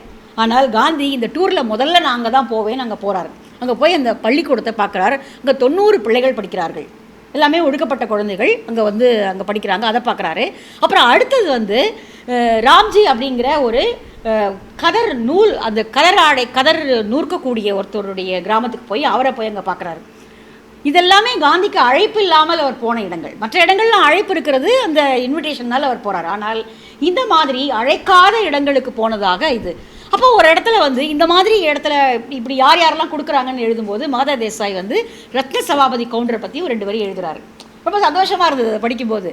புதுப்பாளையத்தில் ரத்ன சபாபதி கவுண்டர் எப்படி வந்து, ஏன்னா அந்த இடத்துல பெங்காலில் வந்து ஒரு இடத்துல ஒரு ஜமீன்தாருடைய வீட்டினுடைய கெஸ்ட்டாக காந்தி தங்குறாரு. 5 பிரதர்ஸ் அவங்க 5 பேரும் ஜமீன்தாஸ். அவங்களுக்கு ஏராளமான நிலப்புலன்கள் இருக்கிறது. ஆனால் அவங்க அத்தனை பேரும் கதரை உடுத்துறவங்க. அந்த வீட்டில் இருக்கிற அத்தனை பெண்களும் கதரை தான் உடுத்துறாங்க. ரொம்ப அது வந்து ஒரு ஃபைன் கதர். அது இந்த கதர்லேயே கோர்ஸ் கதர் இல்லாமல் ஒரு ஃபைன் கதரை வந்து அவங்க உடுத்துறாங்க. அது அவங்க எல்லாருமே வந்து வழக்கமாகவே இப்போ அதுதான் உடுத்துறது. இன்னைக்காக மட்டும், காந்திக்காக மட்டுமல்ல, அவங்க எப்போவுமே அதுதான் உடுத்துறது. அதை பற்றி விவரிக்கும் போது மகாதேவ் தேசாய் ரொம்ப கரெக்டாக எழுதுகிறாரு. அந்த இடத்துல அந்த ரத்ன சபாபதி கவுண்டரை நினைக்கணுங்கிறது கூட இல்லை, ஆனால் அந்த இடத்துல வந்து மகாதேவ் தேசாய் அதை குறிப்பிடுறாரு. எப்படி வந்து புதுப்பாளையத்தில் அவ்வளோ லேண்டை கொடுத்த ரத்ன சபாபதி கவுண்டர் வந்து தன்னுடைய குடும்பத்தோடு அந்த நூல் நூற்பாரோ, அதே போல் இங்கே பெங்காலில் இருக்கக்கூடிய இவர்களும் அதை செய்கிறார்கள் அப்படிங்கிறத வந்து அந்த இடத்துல அவர் குறிப்பிட்டிருப்பார். ஸோ இந்த மாதிரி நிறைய வந்து எக்கச்சக்கமாக இருக்குது. எனக்கு வந்து எப்படி தொகுத்துக்கிறது அப்படின்னே தெரியாத அளவிற்கு இருக்குது. வேறு ஏதாவது அப்புறம் ஒரு இடத்துல வந்து குல்னா அப்படிங்கிற இடத்துக்கு வரும்பொழுது, அது வந்து ஜூன் 25, 1925 ஜூனில் வரும்போது தான் தேசபந்து இறந்து போன செய்தி வந்து காந்தியை வந்து சேருது. இப்போ வந்து அந்த மீட்டிங்கில் காந்தி வந்து கதறி அழுதுடுறாரு. அப்படியே அவரால் அந்த செய்தியை தாங்கிக்கவே முடியல. கிட்டத்தட்ட காந்தி ப்ரோக் டவுன். காந்தி வந்து கதறி அழுது அப்புறமா தன்னை சுதாரிச்சுட்டு அப்புறம் பேச ஆரம்பிக்கிறார் அப்படின்னு மகாதேவ் தேசாய் எழுதுகிறார். அதே போல் 3 நாள் வந்து இந்த பிரயாணங்களுக்கு நடுவில் 3 நாள் வந்து சாந்தி நிகேதன் போகிறார். 3 நாள் சாந்தி நிகேதனில் இருக்கார். ரவீந்திரநாத் தாகூருடைய அண்ணனை வந்து அப்போது அங்கே தான் இருக்கார். அந்த அண்ணனுடைய அந்த இடம் ரொம்ப அழகாக இருக்கும். அது ஒரு ஒரு காவிய காட்சினே அப்படின்னு சொல்லணும். அவருடைய காலுக்கு கீழே உட்காந்து காந்தி பேசுகிறார். அவர் மேலே உட்காந்துருக்கார், அவருக்கு காலடியில் உட்காந்து காந்தி பேசுகிறார். அவர் வந்து இல்லை நீங்கள் வந்து மகாத்மா, நீங்கள் வந்து சேரில் தான் உட்காரணும் அப்படின்னு அவர் சொல்கிறார். ரவீந்திரநாத்தனுடைய அண்ணன் சொல்கிறாரு. அப்போ வந்து காந்தி சொல்கிறாரு, இங்கே சாந்தி நிகேதனுக்கு வரும்பொழுது எனக்கு இந்த க்ரௌன் இதெல்லாம் ஒன்றுமே கிடையாது. இந்த மகாத்மா அப்படிங்கிற இந்த கிரீடங்களெல்லாம் எனக்கு இந்த இடத்துல கிடையாது. நான் எப்படி 25 வருஷத்துக்கு முன்னாடி தாதாபாய் என்கிற அந்த பெரிய மனிதருடைய காலடியில் நின்று நான் பாடம் படித்தனோ, அதே போல் நான் உங்கள் காலடியில் வந்து உட்கார்றது தான் எனக்கு மனது அமைதியையும் சந்தோஷத்தையும் கொடுக்கக்கூடியது ஒன்று. அந்த 3 நாட்களும் வந்து அவர் வந்து திரும்ப திரும்ப திரும்ப காந்தியினுடைய விஷயத்தை பாராட்டிகிட்டே இருக்கார். தாகூருடைய அண்ணன் வந்து, எனக்கு தெரியும், நான் முதல் தடவை உன்னை பார்த்த போதே நான் முடிவு பண்ணிட்டேன், நீ தான் இந்த நாட்டை மீட்க வந்த ஆளுன்னு எனக்கு தெரிஞ்சு போச்சு. நீ எது செய்தாலும் அது உனக்கு வெற்றி தான். நீ செய்யக்கூடிய எல்லா காரியங்களும் உனக்கு வெற்றி தருவதாகத்தான் இருக்கும் அப்படின்னு அந்த 3 நாளும் திரும்ப திரும்ப திரும்ப அவர் அதே தான் பேசினார். ஏன்னா அதுக்கப்புறம் அவர் இல்லை, அதுக்கப்புறம் திரும்ப காந்திக்கு போகும்போது அவர் இல்லை. ஆனால் இந்த 3 நாட்களும் அவர் எப்படி காந்தியினுடைய நிர்மாண திட்டங்களை பற்றியும் காந்தியினுடைய செயல்பாடுகளை பற்றியும் திரும்ப திரும்ப அவர் பேசிக்கிட்டே இருந்தார் அப்படிங்கிறதையும் இவர் வந்து இதில் வந்து எழுதியிருக்காரு. அதே போல் வினோபா நடுவில் ஒரு சாப்டர் வந்து கொஞ்சம் டிவியேட் ஆகி வினோபாவோடு தான் நடத்திய உரையாடல்களையும் மாதவ தேசாய் இதில் எழுதியிருக்கிறார். வினோபாவோடு தான் என்ன மாதிரியான உரையாடல்களை நிகழ்த்தினோம் அப்படிங்கிற ஒரு பகுதியும் இதில் வந்து வருது. அடுத்தது ஒரு 5 நாள் டார்ஜிலிங்கில் போய் இந்த இந்த இந்த ஒரு 2 இடம் மட்டும்தான் காந்தி ஓய்வாக இருந்த இடங்கள். டார்ஜிலிங்கில் போய் ஒரு 5 நாட்கள் காந்தி தங்குகிறார். அதை பற்றி அங்கே இருந்த, அதாவது இன்னொன்று வந்து இந்த போகிற வழியினுடைய ஜியாகிரபிக்கல் நோட்ஸ் இருக்குது இல்லையா, அது வந்து ரொம்ப நல்லாயிருக்கும். மாதவ தேசாயா எந்த காந்தியர்களுடைய, இன்னொன்று காந்தியுமே அது நிறைய எழுதியிருக்காரு. காந்தியுமே நிறைய இடங்களில் அந்த போகிற வழி எப்படி இருந்தது, அந்த அந்த புவியியல் பிரதேசங்களுடைய அழகு, அதனுடைய குறிப்புகளையும் காந்தி நிறைய எழுதியிருப்பார். உண்மையாகவே இந்தியாவினுடைய மிக சிறப்பான பயண நூல் அப்படின்னா காந்தியுடைய பயண நூல் தான் இருக்க முடியும். ஒருவேளை அவர் காந்தி எழுத்தாளராக இருந்து ஒரு பயண டிராவலோக் எழுதியிருந்தார் அப்படின்னா இந்திய நிலப்பரப்பை பற்றி காட்சிப்படுத்தக்கூடிய மிக முக்கியமான ஒரு டிராவலோகாக காந்தியினுடைய எழுத்து தான் இருந்திருக்க முடியும். ஆனால் அவருக்கு எழுத பல்வேறு வேறு விஷயங்கள் இருந்ததுனால அவரால் இதை வந்து பெரிய அளவில் இதை வந்து எழுத முடியல. அது ஒரு பெரிய நமக்கு ஒரு இழப்பு தான். இல்லைன்னா இன்னும் பக்கங்களாக காந்தி வந்து இந்தியாவினுடைய நிலப்பரப்பை வந்து, ஏன்னா இங்கே பாருங்களேன், இந்த 25 போனதுலேயே பெங்காலில் நீர்நிலைகள் அதிகம், நீர்நிலைகள் இருக்கக்கூடிய ஆறுகள், பத்மா ஆறு வழியாக போகிறாங்க அவங்க. இந்த பக்கம் கட்சுக்கு வந்தீங்கன்னா முழுக்க ஒரு பாலைவனம் போன்ற பிரதேசம், இடமே நடக்கக்கூட வழி கிடையாது. அந்த மாதிரியான ஒரு ஒரு எதுவுமே இல்லாத ஒரு பக்கம் வந்து குன்று மாதிரி, ஒரு பக்கம் வந்து மணல் இருக்கக்கூடிய அப்படி ஒரு பிரதேசம். இன்னொரு இடங்களில் டார்ஜிலிங் அந்த மாதிரி இடங்கள் வந்து மலை பிரதேசங்கள். ஸோ எந்த இடத்துக்கு தான் அந்த மனுஷர் போல, எல்லா இடத்துக்கும் வந்து அவர் அந்த மாதிரி இந்தியாவினுடைய மூலை முடுக்குகளுக்கெல்லாம் அவர் வந்து போயிருக்கிறாரு. அடுத்தது வந்து இப்போ இதில் இன்னொன்று என்னென்னா, இப்போ இந்த புக்கு படிக்கும்போது என்ன பெரிய சங்கடம் என்ன அப்படின்னா, இப்போ நீங்கள் வந்து தாதாபாய் நவ்ரோஜின்னு ஒரு இடம் வரும், உடனே நமக்கு தாதாபாய் நவ்ரோஜி பற்றி தெரிஞ்சுக்கணும் அப்படின்னு ஆசை வந்து நம்ம அதை தேடி போவோம். அப்போ அப்படியே டிவிட்டே போயிடும். இப்போ பார்த்தீங்கன்னா இப்போ வந்து தேசபந்து அப்படின்னு வந்ததுன்னா, தேசபந்து என்னெல்லாம் எழுதியிருக்காரு அப்படின்னு போய் தேடி போனோம்னா, அவர் தேசபந்து வந்து சித்திரஞ்சன் தாஸ் வந்து மிகப்பெரிய ஆள், அவ்வளோ சீக்கிரம் அவர் இறந்து போவார்னு யாரும் நினைக்கல. அவர் வந்து அவரோட முக்கியமான புக்கு ஒன்று இருக்குது. இதுக்கு நடுவில் நான் ஒரு 2 புக்கு மட்டும் தேடி படித்தேன். இந்தியா ஃபார் இண்டியன்ஸ் அப்படின்னு ஒரு புக்கு. அது அவருடைய ஸ்பீச்சஸ் எல்லாம் தொகுத்து போட்டிருக்காங்க. ரொம்ப சிம்பிள் இங்கிலீஷில் ரொம்ப அழகாக இருக்குது. நீங்கள் எல்லோரும் படித்து பார்க்கலாம். அதையுமே இந்தியா ஃபார் இண்டியன்ஸ் அப்படின்னு அவர் நடத்தின அந்த டாக்ஸ் பற்றின அது தொகுப்புகள்லாம் இருக்கிறது. இப்படியெல்லாம் வந்து அவங்க தேசபக்தியை ஊட்டிருக்கிறார்கள் அப்படின்னு. அதே போல் வந்து நிறைய மிஷனரிஸில் போய் காந்தி பேசுகிறார். பெங்காலில் வந்து நிறைய மிஷனரி ஸ்கூல் இருக்கிறது, லாங்குவேஜ் ஃபார் மிஷனரிஸ் அப்படின்னே அங்கே வந்து ஒரு தனிப்பட்ட ஒரு பள்ளிகள் நடந்திருக்கிறது. அது மிஷனரிக்கு மட்டும், மிஷனரியில் வேலை பார்க்குறவங்களோட குழந்தைங்களுக்கு மட்டும்தான் அங்கே அலௌடு. ஆனால் அவங்க வந்து இங்கே காந்தியை பேச கூப்பிடுறாங்க, எங்களோட வந்து பேசுங்கன்னு சொல்கிறாங்க. அங்கே போய் காந்தி பேசுகிறாரு. அதே போல் ரோட்ரி கிளப்பில் காந்தியை பேச கூப்பிடுறாங்க. அன்றைக்கி தேதியில் ரோட்ரி கிளப்பு வந்து இந்தியாவில் இருந்த ஒரே ஒரு கிளை கல்கத்தாவில் மட்டும்தான் இருந்தோம். இன்றைக்கி ரோட்ரி கிளப் வந்து எல்லா இடங்கள்லையும் இருக்குது. ஆனால் அன்றைக்கு 1925 அமெரிக்காவில் பல்வேறு இடங்களில் பரவியிருந்த ரோட்ரி கிளப்பினுடைய ஒரே ஒரு கிளை கல்கத்தாவில் மட்டும்தான் இருந்தது. அதில் வந்து 2வது அழைப்பாளர், இந்தியர்களாக 2வது அழைப்பாளர் காந்தி தான். இதுக்கு முன்னாடி யாரோ பேசியிருக்காங்க, அது யாரும் எனக்கு இப்போ நினைவில்லை. 2வது அழைப்பாளர் காந்தி தான்.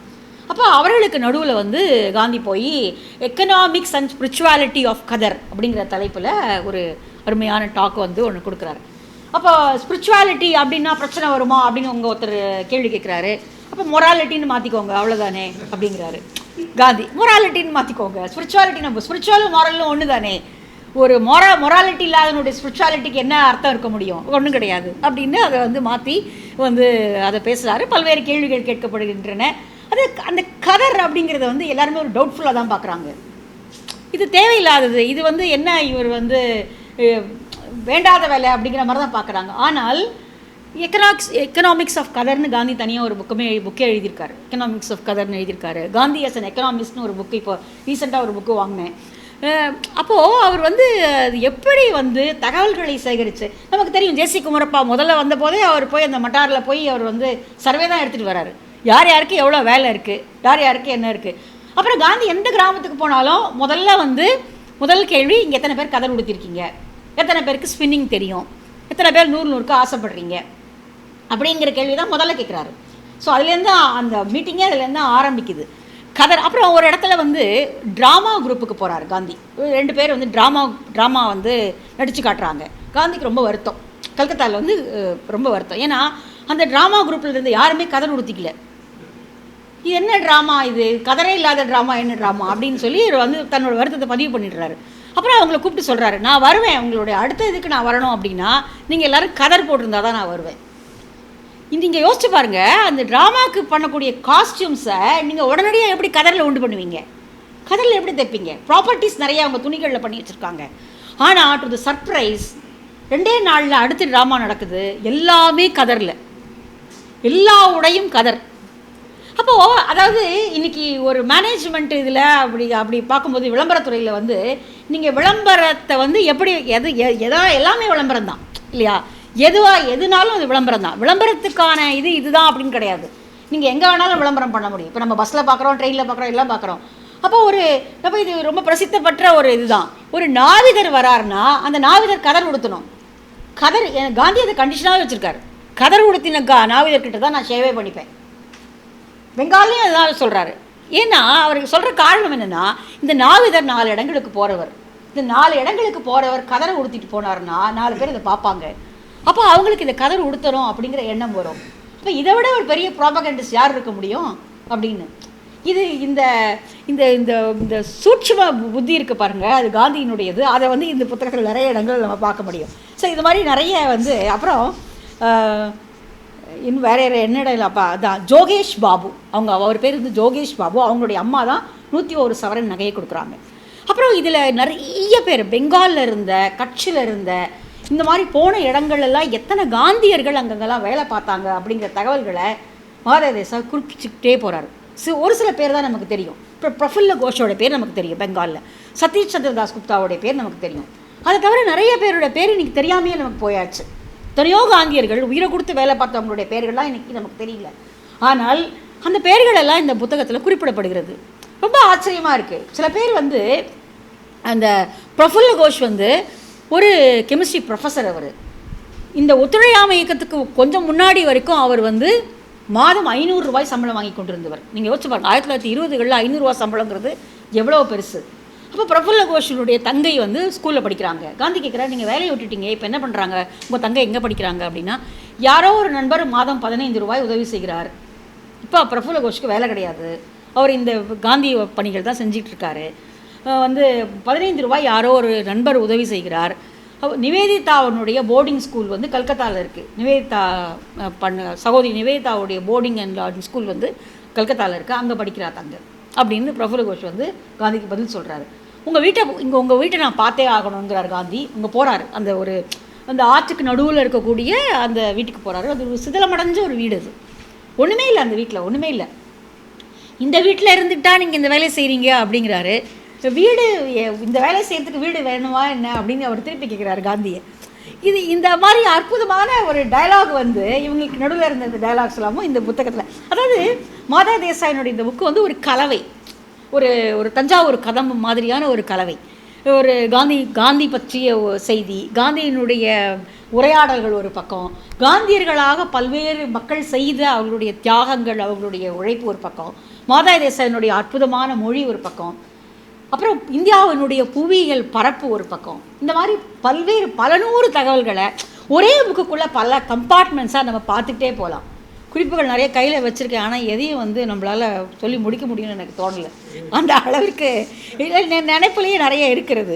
அதனால் அதான் டாக்காவில் வந்து ஏழை பார்க்குறது, ரோட்டரி கிளப் எல்லாமே நான் சொல்லிட்டேன். ஆல்மோஸ்ட் வந்து எக்கச்சக்கமான கிராமங்கள்.